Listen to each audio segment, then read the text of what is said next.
amigos? ¿Cómo están? Muy buenas noches. Yo soy Esdras Chabot y esto es Dinero y Poder. En México, 3 estados no cuentan con una iniciativa de ley para la creación del sistema local anticorrupción, pese a que la fecha límite para instrumentarlo es el próximo 18 de julio. Hay estados como Campeche, Chihuahua y Tabasco que ni siquiera cuentan con una reforma constitucional en la materia. Nos acompaña aquí en el estudio de Dinero y Poder Eduardo Bojorquez, director ejecutivo de Transparencia Mexicana. Eduardo, buenas noches. Gracias por estar aquí con nosotros. Señor Cervera Macario Esquetino, buenas noches. Buenas noches. ¿Cómo le van a hacer? Hay estados de la República que no tienen el aparato jurídico para echar a andar. Digamos que nombran a un fiscal anticorrupción, que eso es una historia ahí medio complicada, pero esto se echa a andar y estados de la República carecen de un instrumental jurídico para poder hacer compatible la legislación federal aprobada con lo que ellos manejan. Mira, hace algunos meses en este mismo espacio creo que platicamos sobre cómo no se había visto la profundidad de la reforma en anticorrupción del año pasado. Independientemente de si funciona o no y el éxito que pueda tener en su implementación, creo que platicábamos que se había robado uno de los conceptos y uno de los artículos, el artículo 29 de la Ley 3 de 3, la profundidad de la reforma. Y yo creo que ahora estamos empezando a calar de qué se trata. Es decir, el hecho de que empiece a haber resistencias en los estados para el nuevo marco constitucional y legal en esta materia, el que no la sacan express como otras reformas, ¿no? Que tú sabes que en términos de armonización claro. A veces se la pueden sacar en una semana, que los congresos locales están tropezando porque técnicamente es una reforma que se mete, por ejemplo, los temas de fiscalización, que se mete a la composición misma del Estado a nivel local, y el tema que tocas es las designaciones de los funcionarios. Hay muchos gobernadores nerviosos porque entre el paquete de reformas está cambiar no solamente al fiscal anticorrupción, sino al presidente del Tribunal Administrativo, crear una sala especializada, tocas otros asuntos como la Auditoría Superior Estatal. Creo que no nos habíamos dado cuenta de qué profundidad era la reforma y ahorita sí, en el momento de implementación ya empiezas a ver que patalean, que resisten, sin ir más lejos. Por ejemplo, el día de ayer, platicando con el gobernador de San Luis Potosí, me decía que tuvo que vetar la ley en el Estado porque los diputados del Congreso quisieron agregarle más componentes al sistema local y se pusieron creativos y pusieron a diputados y metieron otras figuras y dijo, oiga, esto es anticonstitucional, nos la va a tumbar la federación, ¿no? Mejor la frenamos, lo hacemos bien. Yo creo que estamos empezando a ver eso y lo que decías, los 3 estados que ni han arrancado, fíjate que son de todos los partidos y esa es otra tragedia, ¿no? Tienes a Tabasco, que es un gobernador interesante del PRD, Núñez, claro. Tienes a Campeche, que es el PRI de los años 90, ¿no? Bueno, tal vez 50, Alejandro Moreno es un gobernador muy pues pegado al estilo priista tradicional, y tienes Chihuahua, que yo entiendo, pues están dando una pelea para tratar de procesar al exgobernador César Duarte, pero su Congreso no está ayudando en esta materia, ¿no? Este fenómeno de la corrupción, lo hemos platicado muchas veces, pues no llegó del cielo, ¿no? Es un proceso histórico. El régimen que gobernó a México durante el siglo XX dependía de la corrupción para funcionar y pues se nos fue yendo hasta que llegamos a donde estamos. Corregirlo implica cambiar la forma de vida de cientos de miles de personas, políticos, empresarios, de todo tipo, y por lo tanto va a costar muchísimo trabajo. Pero creo que si queremos que esto funcione, además de la complejidad, se necesita una presión continua de la sociedad civil que no existe, ¿no? Sí, se logró sacar la reforma constitucional, luego no nos querían aprobar las leyes secundarias, nos estuvimos agarrando a periodicazos hasta que lo logramos, con las 600,000 firmas de todos los amigos que ayudaron. Pero pues hay que seguirle, ¿no? O sea, si los dejamos van a empezar a ocurrir cosas como las que comentas, ¿no? Un congreso local por aquí que te altera las cosas, un gobierno federal que no suelta el presupuesto y se hace guaje, una Cámara de Diputados que no quiere nombrar al nuevo fiscal. ¿Cómo podemos involucrar más a la sociedad en esto? Porque no es nada más cosa de quejarse y no es cosa de elegir a un señor que va a resolver todo. Es un proceso largo que requiere mucho acompañamiento de la sociedad. Mira, Macario, lo dices muy bien. Estamos desmantelando un régimen y tratando de construir otro. Eso pudo haber ocurrido en otros momentos de nuestra vida 2000, pública. ¿no? Por ejemplo, el 2000 pero no ocurrió. Una de las grandes tragedias históricas, ¿no? De haber perdido la oportunidad de la alterancia para desmantelar el régimen. Y lo estamos haciendo ahora desde afuera. Déjame decir que construir un sistema anticorrupción efectivo es como ponerse a dieta, nadie lo hace por gusto, ¿no? Te tiene que decir tu médico que traes muy arriba el colesterol, que traes el azúcar complicada, que te está afectando en otras cosas, y aún así... Que te puedes morir. Que te puedes morir. Fíjate. Y aún así cuesta trabajo, ¿no? Sí. Entonces, como dices, se necesita mucha presión desde afuera. Por fortuna, yo creo que lo que tenemos ahora que no teníamos en el año 2000 es una sociedad civil, y no me refiero a las organizaciones nacionales, porque la sociedad civil no somos las 30 o 40 organizaciones que empujamos el Sistema Nacional Anticorrupción a nivel nacional. Me refiero a las organizaciones en los estados que están surgiendo. Algunas tenían más vocación por el tema de seguridad, otras por el tema de derechos humanos, otras para temas de salud pública, pero que se empezaron a dar cuenta que el problema raíz de todos los problemas sí es la corrupción y la impunidad. O sea, lo que hace que no funcionen nuestras políticas de seguridad en muy buena medida es la corrupción, o en el gasto público o porque te toman los capos, las instituciones.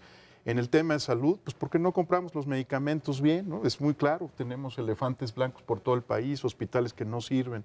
Te mueves a derechos humanos y la conexión con corrupción e impunidad es muy fuerte. Yo creo que esa es la fortuna. Ahora, ¿qué puede hacer alguien que está interesado en el país para ayudar?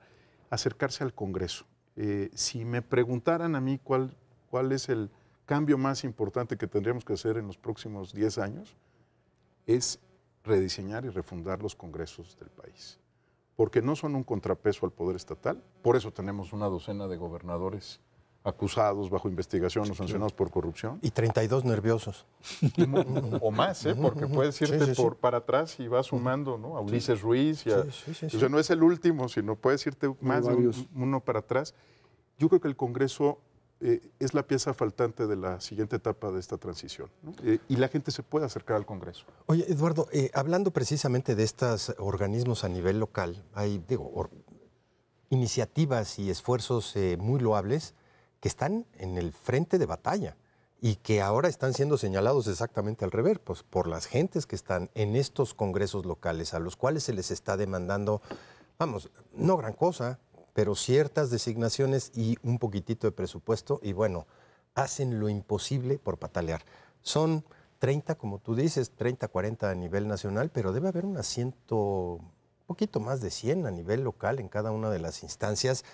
Capacidad para organizarse como sector privado, como iniciativa, como sociedad civil, todavía no hay mucha puesta sobre la mesa y estamos urgidísimos. No en todo el país, Ernesto, es cierto, pero yo me he sorprendido porque me toca, por el semáforo y por otras cosas, empezar a entrar en contacto con organismos locales. Mira, por ejemplo, lo que ha hecho Coparmex, y no me refiero a la cúpula solamente, no solo es Gustavo de Hoyos, que yo creo que la verdad se ha ganado el respeto de muchos al tener una actitud independiente. Cuando ves a los 65 centros de Coparmex empezando a tender puentes con organizaciones que tal vez en las fibras ideológicas no coinciden, pero que en este tema sí, ¿no? Y entonces empiezan a sentar con alguien de derechos humanos y lo que parecía imposible, ¿no? Que una organización, por ejemplo, promotora del matrimonio entre personas del mismo sexo, se junte con Coparmex en alguna entidad. Perdónenme, es realmente complicado lo que estoy describiendo. Claro. No estaban acostumbrados a sentarse porque hay un tema que no es ideológico, que es el de corrupción y el de impunidad, que los puede unir. Lamentablemente, Ernesto, no te puedo decir que esto esté ocurriendo en todo el país. Por ejemplo, en Chiapas, pues bueno, apenas están articulándose los primeros grupos de sociedad civil, que no es lo mismo que la organización social de base, ¿no? Que no necesariamente están buscando una relación político-clientelar o un tema ideológico, que se sienten en el Congreso. Chiapas sacó rapidísimo la reforma porque no hay nadie con quien platicarla en lo local, ¿no? No hay ningún contrapeso local. Pero Nuevo León, por ejemplo, pues tienes una sociedad civil que ya no es solo los 10 grandes empresarios, son organizaciones que tienen distintas vocaciones. Por ejemplo, te sorprendería ver que las que están metidos en temas de movilidad y transporte están muy activas también en anticorrupción y se están pegando al Congreso. Entonces, estamos empezando, creo que como movimiento nacional, no estoy diciendo que se tenga que convertir en uno, pero sí empiezan a haber brotes muy, muy ricos. Yo te diría Jalisco, Nuevo León, Coahuila. Colima. Colima tiene una sociedad civil interesante. Hay muchísimo más de lo que parece, por ejemplo, en Puebla, donde tenemos déficit de sociedad civil, y creo que se nota en entidades como el Estado de México, ¿no? Ahí se nota que no hay un contrapeso local con una agenda local en temas como movilidad, transporte, seguridad, etcétera, ¿no? Y menos anticorrupción. Y menos anticorrupción. Y lo mismo me parece ocurre en varios otros estados del sur, ¿no? Es decir, parte del Guerrero, problema por que ejemplo. tenemos, Guerrero, yo creo que también Oaxaca, en Oaxaca hay un gran movimiento social de base, como decías, pero no necesariamente han construido todavía una sociedad civil fuerte. Veracruz, que es muy complejo porque son muchas regiones distintas, y pues es el mismo fenómeno que vemos en lo económico y en varias otras cosas, ¿no? Es decir, detrás de todo este proceso está si la sociedad civil ha empezado a moverse o no. Eso también se refleja en que los estados son más exitosos en materia económica o menos, o si tienes más competencia en las elecciones o menos. Es decir, todo este proceso depende fundamentalmente de la sociedad civil y es a final de cuentas, pues esta democratización de México, que no era nomás ganar la Cámara de Diputados y la presidencia, era crear ciudadanos y eso no lo iba a crear nadie en el año 2000 de la nada, pero ya 15 años después, 20 años después, ahí andan, ¿no? Ya están apareciendo. Es muy fácil ahora citar a Obama porque siempre quedas bien, ¿no? Sí. En comparación con citar al Bueno, pues presidente Trump. Pero algo que Obama decía al final de su mandato, y creo que a lo mejor nuestra clase política todavía no lo ha escuchado, es que no hay nada bueno que haya ocurrido en el mundo que no fuera primero una exigencia de la sociedad civil, de la ciudadanía. Porque quienes mueven la agenda, pues no puede ser el Estado. Ustedes lo conocen, el Estado está para consolidar, para estructurar, para preservar el status quo, para mantener el orden y ciertas cosas. El lado dinámico es la sociedad civil. Y la sociedad civil, insisto, no la organizada. Es esta ciudadanía, Macario, que estás describiendo, ¿no? Que de pronto descubre que no le gustan los baches, ¿no? Y que se empieza a organizar con otros ciudadanos para que no haya baches. O descubre que no le gustan los edificios en su colonia que violan la ley, ¿no? Y se activan alrededor de estos temas, o que le preocupa el cáncer de los niños y que quiere hacer algo más. Esa sociedad civil es la que empieza a hacer exigencias que mueven al Estado, ¿no? Es la vanguardia en estos temas, no porque se lo proponga, sino porque el Estado tiene que reaccionar a la demanda social. Pero si tú hubieras escuchado un discurso similar en nuestra sociedad, pues seríamos muy afortunados, ¿no? La clase política de alguna manera está resistiendo a la sociedad civil. No se ha dado cuenta que puede dejarla pasar y no va a pasar nada porque no quiere lo que ellos tienen. Es decir, nadie quiere ir al Congreso. Eduardo, yo te diría que también porque hay una parte, la sociedad civil no es homogénea, hay una parte de la sociedad civil que quiere que las cosas se mantengan igual porque se ha acomodado a estos mecanismos de corrupción. La clientelar, ¿no? Así es. La corporativista, la que quiere seguir así. La que tenemos que pues, dejar atrás, porque si no lo que vamos a mantener no solo es el status quo, sino relaciones muy perversas entre el gobierno y la sociedad. Y los empresarios de compadrazgo, que así fue como se hicieron ricos durante el siglo XX, digo, además de las clientelas, ¿no? Sí, otra forma de clientela, nada más que en el sector privado. Ahora, como bien lo dices, no hay algo que nos identifique más a todos los mexicanos y nos pueda aglutinar en una causa común desde la parte de sociedad civil que la corrupción y la inseguridad. Sí. Difícilmente vamos a poder encontrar esos dos temas puestos sobre la mesa y es, perdón por la parte coloquial, pero donde más se hace empato, donde verdaderamente tenemos que empujarlos de alguna u otra manera y nos estamos dando cuenta hoy que no basta con haber hecho precisamente la ley anticorrupción, que vamos a tener que pelear porque se aprueben todos los estados, porque se diseñen los instrumentos, porque se nombren a las personas, porque se asignen los presupuestos hasta el final. Es una lucha que vemos la punta del iceberg, pero viene hacia adelante, si efectivamente lo queremos cambiar, una lucha muy dura en los próximos años. Yo creo que tienes toda la razón, Ernesto. Últimamente he dicho mucho esto y a lo mejor empiezo a sonar, como, voy a decir algo de mi edad, como disco rayado. Seguramente nadie que tenga Spotify sabe lo que estoy diciendo. La voluntad política siempre aparece cuando hay una sociedad exigente, no al revés. ¿No? Quien se siente a esperar la voluntad política puede sentarse a esperar para siempre en esto. Es correcto. Y cuando la sociedad empieza a decir, oye, quiero cambios, quiero transformaciones, necesito que me muestres que es de veras, empiezan a moverse las cosas. Lo que pasa es que no estábamos acostumbrados a hacer eso, ¿no? estábamos acostumbrados a discutir en lo privado, en la sobremesa, en la casa, ¿no?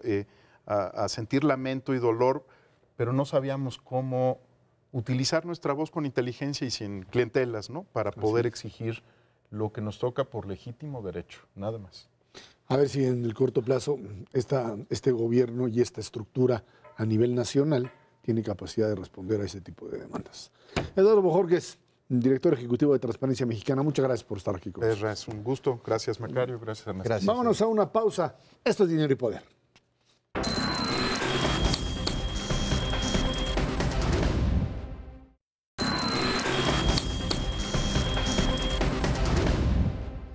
Banco de México ajustó al alza su pronóstico de crecimiento de la economía mexicana para este año, para un alza entre 1.5 a 2.5% desde el 1.3 a 2.3% previo. La semana pasada Hacienda lo había elevado también a 1.5 a 2.5%. Para 2018, Banco de México mantiene la previsión de 1.7 a 2.7%. Bueno, pues el escenario no está tan mal. Mientras el señor Trump en los Estados Unidos sigue haciendo tonterías, inventando tweets, lo que sea, la verdad es que aquí lo que hemos conseguido es una tendencia bastante positiva. No es que estemos en un crecimiento de festejo, pero manteniendo por lo menos, la línea de crecimiento previa del año pasado, haciéndola constante. El tema de remesas va caminando, el tema de crecimiento, el tema de consumo, algo que a principios de año se veía muy mal, para lo que podríamos ya determinar la primera mitad del año, casi estamos ante eso. La verdad es que, pues, ahora sí que nos echaron la mano. La verdad es que la sorpresa ha sido el comportamiento de las exportaciones, uno de los componentes más importantes de la demanda agregada, no tan importante como el consumo, pero sin duda alguna estas exportaciones que estuvieron apagadas en el 2016 y frente al panorama tan sombrío que planteaba Trump para México en el contexto de un 2017 muy, muy difícil, pues la verdad es que no. Los primeros 4 meses del año traemos un crecimiento de las exportaciones muy importante, especialmente de manufactureras, sectores como maquinaria y equipo, como exportaciones de automóviles, inclusive como exportaciones de televisiones planas, que habían tenido un mal 2016 en términos generales. Durante 2017 han tenido tasas de crecimiento superiores al 10%, y en ese contexto el crecimiento del primer trimestre del año y los siguientes 2 meses hasta mayo, pues es un crecimiento mucho más balanceado, un consumo al mismo tiempo, y ahí la sorpresa ha sido que este aumento inflacionario que hemos observado en los primeros 5 meses del año no le ha pegado tanto al consumo privado, sí trae una menor dinámica de crecimiento, pero a final de cuentas es un crecimiento positivo que se combina ahora también con un crecimiento muy importante de las exportaciones. ¿Cuáles son los únicos 2 componentes que no están contribuyendo al crecimiento? Uno, la inversión privada. La verdad es que todavía hay un fenómeno de incertidumbre que hace que esta inversión no crezca. Y 2, obviamente, el gasto público, que están en un periodo de astringencia realmente muy importante, al menos desde la óptica del gobierno federal, no necesariamente estados y municipios. Sí, esta es la parte que es, yo diría, un poquito preocupante hacia adelante. Milagrosamente estamos manteniendo el crecimiento. De hecho, el primer trimestre de este año fue superior a todo lo que hicimos el año pasado, pero es un crecimiento que está dependiendo de este consumo, que no necesariamente se va a sostener todo el año, y que tiene, digamos, muy limitado el asunto de inversión. ¿Por qué la inversión es baja? Pues porque no sabemos bien qué va a pasar, y ese es precisamente un costo asociado al señor Donald Trump. Tú decías, pues, mientras él le vaya bien, nosotros vamos mejorando. Sí, mientras él le vaya mal, cosas, ¿no? Perdón, mientras él le vaya mal, nosotros vamos mejorando, y así es, eso es lo que ha ocurrido. Le ha ido bien al peso mexicano, eso nos ha permitido recuperarnos, pero fue precisamente porque él nos había espantado y el dólar se fue a 22 que estuvimos exportando mucho más. Claro. Entonces, esto no necesariamente va a continuar el resto del año. No han llegado inversiones considerables. El primer trimestre del año no fue malo en inversión, considerando la inversión que es reinversión de utilidades, pero inversión nueva pues, no fue muy grande. Entonces, no hay que confiarse demasiado, hay que seguir pensando en cómo vamos a promover este mayor crecimiento, sobre todo pensando pues que vamos a ser un año muy político todo, ¿no? Todo este año. Hay un par de factores que habría que considerar para poder hacer un pronóstico más acertado en el segundo semestre del año. El primero de ellos es la tasa de interés. La tasa de interés ya está alta, 6.75%. Y va a estar más. Y va a estar más porque el Banco de México le va a tener que meter todavía un apretón adicional, no solamente cuando lo haga la Reserva Federal, sino muy probablemente para contener esta presión inflacionaria que aparentemente sí ya los tiene muy preocupados. Inflación al consumidor por arriba del 6%, pero inflación de la canasta básica pues muy cercana al 9% y inflación en ciertos rubros trascendentes para el poder adquisitivo de las familias mexicanas simplemente no ayudan. Y el único instrumento disponible para el Banco de México hoy por hoy es precisamente ajustar la tasa de interés. Esos aumentos de la tasa de interés pues necesariamente le van a pegar también al consumo privado, especialmente a todo lo que es adquisición de bienes duraderos, casas, coches, electrodomésticos. Ya tenemos sensiblemente una menor dinámica de ese tipo de créditos en el primer cuatrimestre del año. Ya el crédito en tarjetas está creciendo a tasas cercanas al 3%, el crédito de vivienda que estaba creciendo casi al 10%, ahorita está creciendo por abajo del 4%. Vamos, se está ajustando la economía. Sí siguen siendo tasas de crecimiento positivas, pero a final de cuentas mucho menores de lo que tuvimos el año pasado. Y hacia adelante, muy probablemente también se apriete más. Y es justamente en donde ahorita estamos flojos, es decir, la inversión privada no es muy grande, tú subes la tasa, pues va a ser menos grande de aquí en adelante y por eso la preocupación. En términos de inflación, efectivamente la inflación está alta, pero se me ocurrió hacer un cálculo extraño, que es ver cómo está cambiando la inflación, para ver en qué momento da la vuelta. No es todavía fácil saberlo, porque son muy poquitos puntos para observar, pero aparentemente en marzo es donde empieza a caer el crecimiento de la inflación. La inflación sigue subiendo, pero crece cada vez menos. Si esto se confirma en mayo, podría ser una buena noticia que le permitiría probablemente al Banco de México ya nada más subir tasas cuando las suba la Reserva Federal. Pero es algo que hay que ver. Por ejemplo, el golpe que ocurrió en lácteos y huevo fue importante al inicio del año. Lo que está subiendo ahorita mucho son los aceites y grasas comestibles. Entonces, vamos a tener que esperar todavía 1 o 2 meses más para saber si el banco tiene que estar haciendo alzas adicionales a las de la reserva y en cualquier caso las que ocurran van a frenar la inversión. ¿Cómo podemos compensar eso de alguna otra manera? Pues generando suficiente confianza en el país como para que se pueda invertir, pero otra vez en un año electoral como va a ser todo hasta el julio próximo, pues va a ser más difícil generar esta confianza. 2 aristas adicionales a este crecimiento que hemos observado en el primer trimestre del año. Uno es la dimensión sectorial. Si tú quitas 2 sectores de actividad en el cálculo del crecimiento, uno, evidentemente, la parte minera y específicamente el petróleo, que trae todavía una tasa de decrecimiento bestial. Ya olvídate del precio internacional del petróleo. La producción física de petróleo se sigue hundiendo y sigue siendo un sector importante para la economía mexicana. Y esta otra parte, la parte textil, también está sufriendo muy fuertemente el embate de las importaciones. Regionalmente, ¿eso cómo se ha transformado en este país? Sigues teniendo una región verdaderamente hecha un desastre en el país. Tamaulipas, Veracruz, Tabasco y Campeche, vinculadas a la extracción de petróleo, con tasas de crecimiento muy negativas. Claro.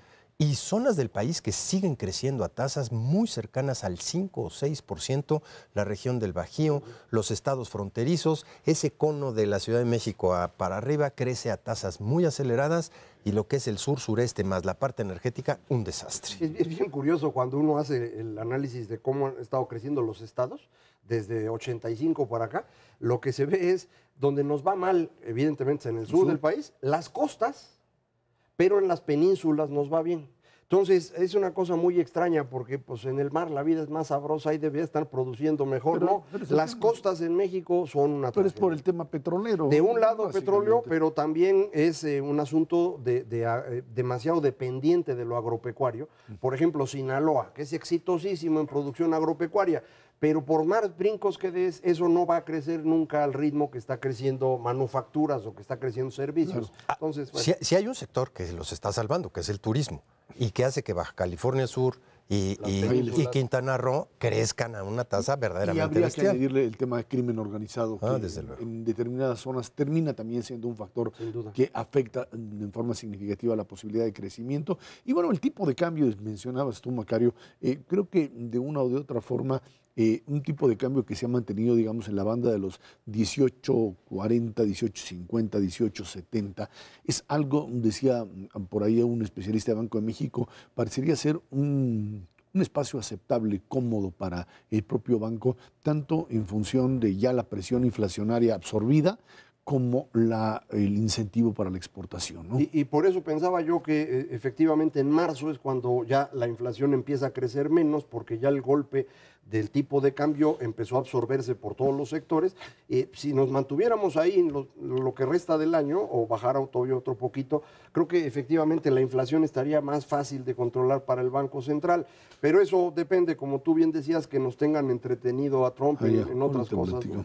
Y el último factor, evidentemente la parte de salarios. Si va a haber un aumento importante del salario mínimo, ¿cómo le va a pegar eso desde el punto de vista de los costos de las empresas a un fenómeno que podrías tener controlado desde el punto de vista de la demanda agregada y del tipo de cambio, pero si se te desborda por la parte salarial, precisamente por expectativas inflacionarias, también puedes tener un problema bastante serio. Ya tienes revisión de salarios contractuales por encima del 6% en algunos casos, lo que, bueno, pues por supuesto es bueno para resarcir poder adquisitivo, Sin duda. pero la cadena empieza a... Pues sí, el problema más romper, serio ¿no? con la inflación es cuando agarra velocidad, cuando la inercia empieza a pesar. Eso es lo que el banco está tratando de frenar. E insisto, aparentemente ya lo logró, pero pues si empezamos a hacer estas cosas se nos puede complicar todo, ¿eh? Y bueno, cambio también en Banco de México en octubre, con la salida de Agustín Cárceles, también tendrá ahí también un detonante de incertidumbre, ¿no? Que sobre todo para los inversionistas extranjeros, yo creo que los inversionistas nacionales no le dan la importancia. Pero al extranjero sí. Al extranjero le importa muchísimo, es una figura que ha gravitado durante muchísimo tiempo en el Banco Central, en la Secretaría de Hacienda, y sin duda alguna pues habrá que ver cuál será esta nueva nominación. Y déjame decirte, las patadas en el sector están durísimas, a todo lo que da para ver quién es el nuevo gobernador. Vámonos a una pausa y de regreso platicamos con usted sobre el tema Trump. Otra vez, el señor que causa destrozos, el elefante en la cristalería, el chivo que destruye todo lo que enfrenta. Esto es Dinero y Poder.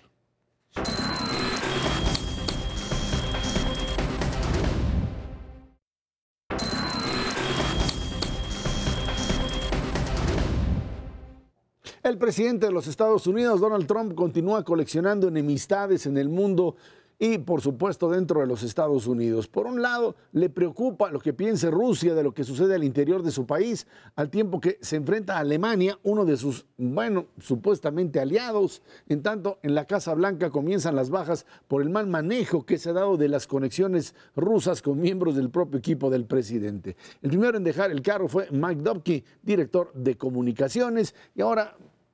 Pues esto es, decía alguien, un verdadero circo.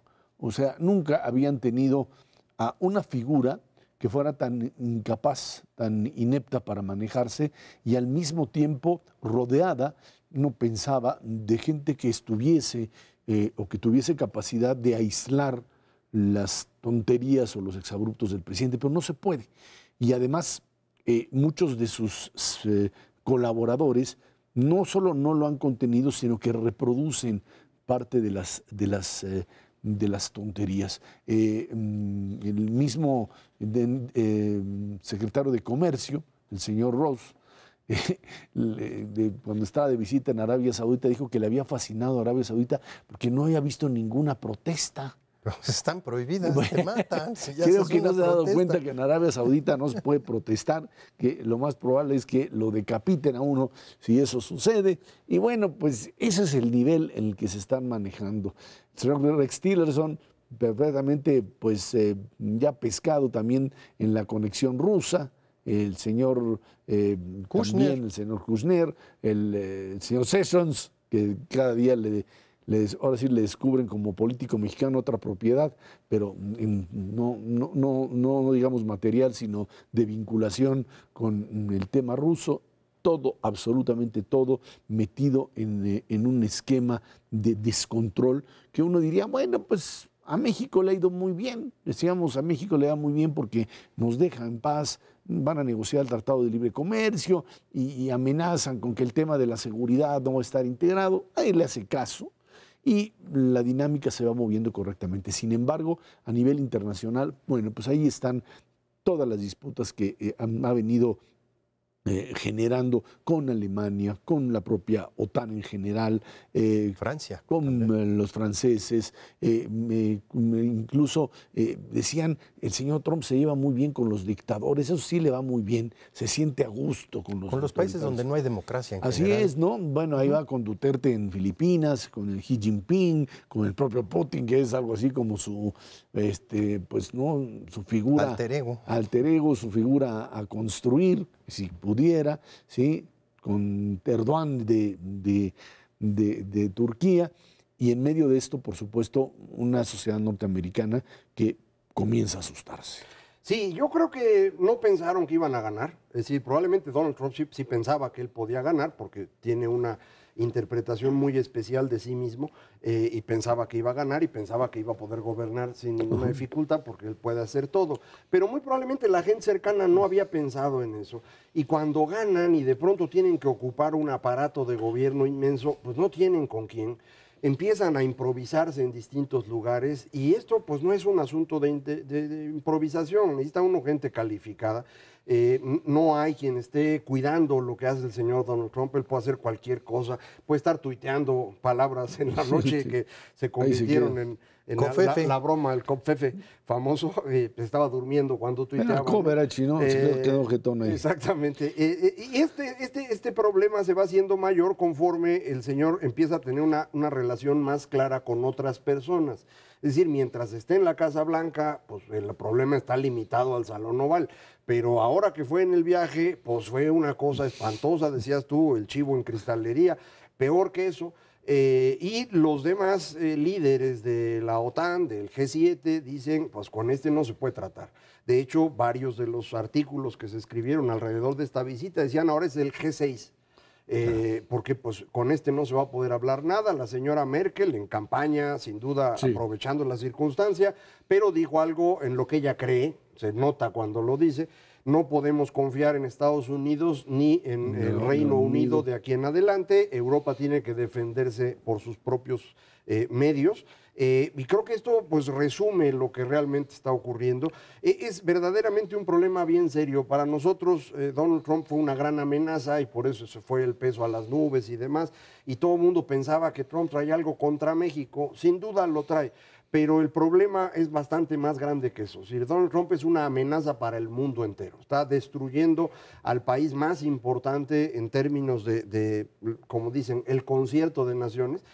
No hay quien sustituya a Estados Unidos en esa posición, nadie está ni siquiera cerca de lograrlo. Entonces podemos entrar en un periodo de cierta anarquía internacional en donde las personas a las que él saluda con más frecuencia, que son personas con, digamos, pocas limitantes éticas y morales, pues pueden hacer cualquier cosa. Entonces a mí sí me preocupa mucho lo que hace el señor Donald Trump, mucho más allá del Tratado de Libre Comercio, el muro y demás.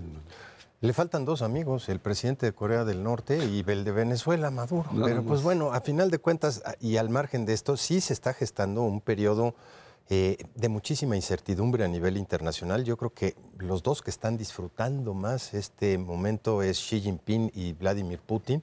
Les abre espacios que han buscado desde hace muchísimo tiempo. Esta separación entre Europa y Estados Unidos es algo que Rusia desea desde que se acabó la Segunda Guerra Mundial y desde que se acabó la Guerra Fría de manera vehemente. Al mismo tiempo, China pues está diciendo camino amplio para que yo me apodere del comercio internacional, no solamente en toda la región Asia-Pacífico, sino ahora vinculándome muchísimo, de manera muchísimo más importante con Europa. México debe tener una postura, yo creo, muchísimo más agresiva. Está bastante claro que tenemos que defender el Tratado de Libre Comercio. Lo que no nos podemos dar el lujo es de firmar algo que sea peor de lo que teníamos anteriormente, y eso está bastante claro hacia adelante. Pero es el momento de hacer nuevos amigos. Hay varios países, incluyendo Alemania y desde luego Francia, que en estos momentos sí quisieran contar con un aliado, como lo ha sabido posicionar muy claramente Canadá. En este famoso G7-1, quitando Estados Unidos, Canadá está teniendo digamos, un papel en el que juega más o menos el mismo esquema que tiene México. Al mismo tiempo que es vecino de Estados Unidos y no se quiere pelear con él para defender el Tratado de Libre Comercio, sí tiene una injerencia especial y sí puede platicar con Francia y sí puede platicar con Alemania, como no lo puede hacer Trump. En ese contexto, pues las cosas no necesariamente van a desarrollarse favorablemente para el crecimiento mundial, y esa es una preocupación importantísima. ¿Para qué? Para el combate a la pobreza, para el combate a la desigualdad a nivel global, a nivel mundial. Que el comercio se detenga de manera increíblemente abrupta, como lo puede señalar el Exit. Y ahora, pues no sé cómo llamarle a esta parte de tratar de encerrarse Estados Unidos en una posición unilateral para negociar con cada uno de los 250 países del mundo, sería una verdadera locura que sí afectaría pues al mundo entero. ¿Hasta dónde Trump puede generar un apoyo dentro de sus propias filas? Y me refiero a que uno sigue viendo, bueno, por supuesto, sus grupos de apoyo en los sectores urbanos de zonas, digamos, poco desarrolladas de Estados Unidos. Una cadena de noticias, la única que lo apoya, Fox News, y las otras estaciones de radio locales, que es, dicen ahí, un submundo en Estados Unidos que no conocemos muy a fondo, y un pleito abierto entre las grandes cadenas, CNN, las abiertas, CBS, ABC, NBC, abiertamente, por supuesto los cerradas, periódicos. Incluso con los periódicos, incluso con Washington Post, New York Times, Wall Street Journal, que son periódicos conservadores, pero que ya no están dispuestos. Bloomberg, que mantenía una posición, por supuesto, muy conservadora, hoy también disparan a diestra y siniestra contra Trump porque ven que es un peligro. Y los republicanos todavía, pues sacando muchos de ellos la cabeza por Trump, tratando de defender lo indefendible y pues haciendo el cálculo de que el señor aguanta. El problema es hasta dónde, ¿no? Y ese es el gran interrogante. Sí, la clave es el apoyo que tiene del votante que consiguió durante este proceso electoral. Sigue manteniendo 80% del apoyo ahí. Cuando ese apoyo se reduzca, entonces representantes y senadores republicanos considerarán la posibilidad de hacer el impeachment o el desafuero. Por el momento no lo van a hacer. Ahora, hay también la posibilidad de empezar a considerar que no está en condiciones de ejercer la presidencia, no tanto por problemas de impeachment, sino porque física y mentalmente no está ya en condiciones.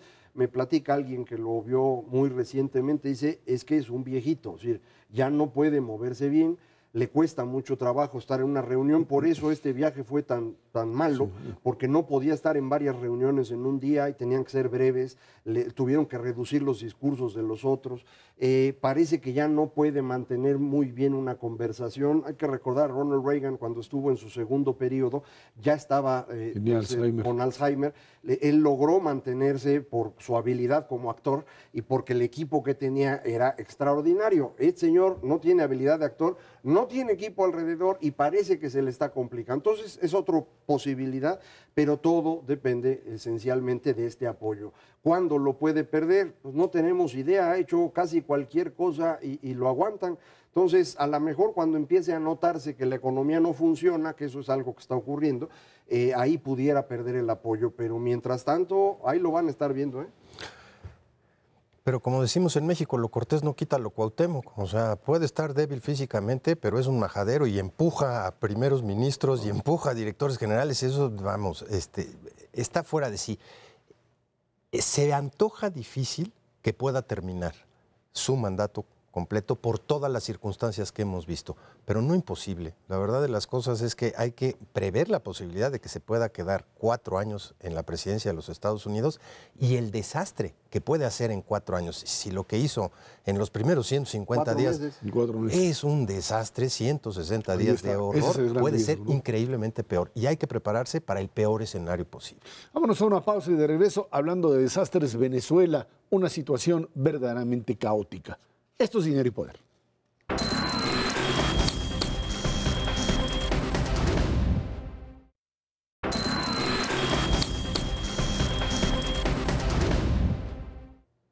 El gobierno de Venezuela arremetió ayer contra el canciller Luis Videgaray luego de que en la sesión de la OEA el canciller mexicano advirtiera que los países miembros de esta organización deben actuar con urgencia ante la crisis venezolana y las alteraciones del orden democrático. Videgaray dijo que México está listo para la atención a esa crisis, si así lo quieren los venezolanos. Bueno, pues ahí está el tema. Ya pospusieron finalmente en la propia reunión de la OEA. Se fueron duro contra el gobierno mexicano, al que lo acusan de estar interviniendo. La verdad es que el tema Venezuela por sí mismo ya no es un tema de estar discutiendo. Ellos dicen que México es el Estado fallido y que es parte, digamos, de la pugna político-diplomática. La situación que se está viviendo en ese país no es comparable ya a ningún otro país. Uno puede pensar que países como Bolivia en un momento lo tuvieron, o Colombia en la época de la guerrilla y del narcotráfico a los niveles más altos.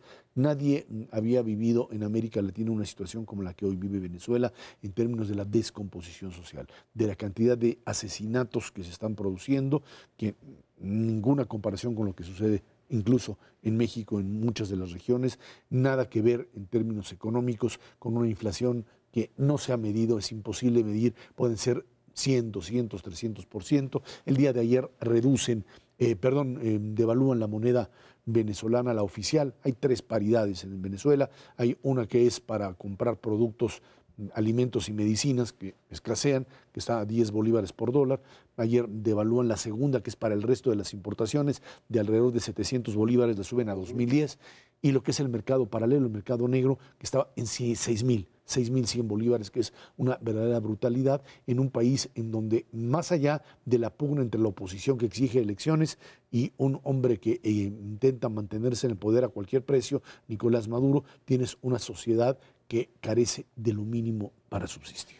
Sí, lo que ocurre en Venezuela es la conclusión lógica de un proceso de cambio político dirigido por el populismo, que con el tiempo tuvo que sustituir a su líder, porque murió, por un incapaz absoluto, un improvisado, como hablábamos hace rato, el señor Donald Trump, que tiene una diferencia muy grande contra el señor Donald Trump, y es que el equipo del señor Maduro no es el equipo del señor Maduro, son aquellos que lograron incrustarse en el gobierno de Hugo Chávez y que han mantenido el control, y son esencialmente 2 grupos, uno son los cubanos y los otros son los militares.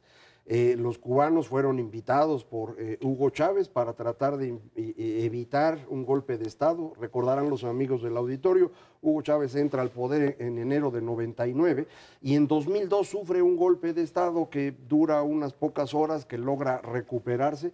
Y de inmediato empieza a llamar apoyo de Cuba, en particular para su servicio secreto, y aparentemente estas personas siguen controlando buena parte de la inteligencia en Cuba. Lado de los militares se han estado dedicando al narcotráfico de manera ya muy abierta en los últimos años.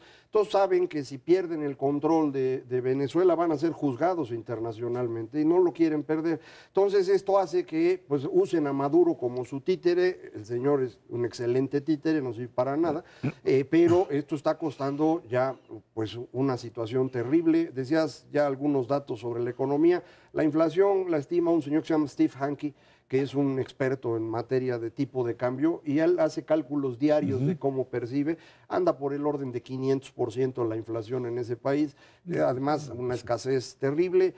Llevan más de 60 días manifestándose públicamente el pueblo venezolano. Esto ha costado más de 60 muertos por los enfrentamientos. Entonces, sí es una situación gravísima.